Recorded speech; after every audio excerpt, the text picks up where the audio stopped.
ফিফার কাছ থেকে মেসিরা কত টাকা পাচ্ছেন শুনলে আপনার চোখ কপালে উঠতে পারে। বিশ্বকাপে চ্যাম্পিয়ন হলে আর্জেন্টিনা পাবে প্রায় 628,55,00,000 টাকা। ফ্রান্স কিংবা অন্য যে কোনো দলের জন্য রয়েছে সোনালী ট্রফির সঙ্গে বিশাল অঙ্কের এই প্রাইজ মানি জেতার সুযোগ।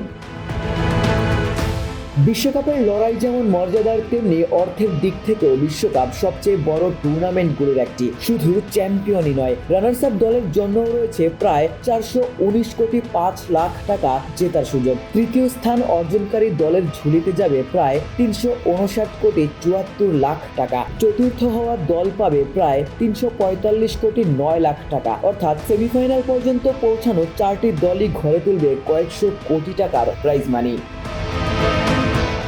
ইতোমধ্যেই কোয়ার্টার ফাইনাল নিশ্চিত করা দলগুলো বড় অঙ্কের প্রাইজ মানি নিশ্চিত করে ফেলেছে। 8টি দলের প্রত্যেকেই পাবে প্রায় 246,49,00,000 টাকা। ফ্রান্সের মতো টপ 4-এ যারা উত্তীর্ণ হবে তাদের পুরস্কারের পরিমাণ আগেই বলা হয়েছে।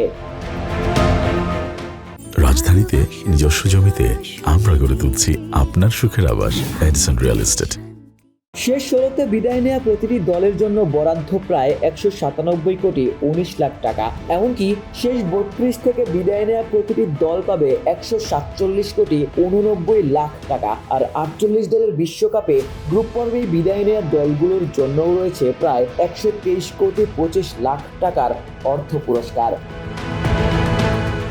অর্থাৎ বিশ্বকাপে অংশ নেওয়া শুধুই সম্মানের বিষয় নয়, বরং আর্থিকভাবেও বিশাল অর্জনের সুযোগ। তবে সব হিসাবের বাইরে প্রতিটি দলের সবচেয়ে বড় লক্ষ্য থাকে একটাই, সোনালী ট্রফিটা উঁচিয়ে ধরা। সঙ্গে বোনাস হিসেবে প্রায় 629 কোটি টাকার প্রাইজ মানি তো থেকেই যাচ্ছে। আশিক সারোয়ার, নিউজ 24।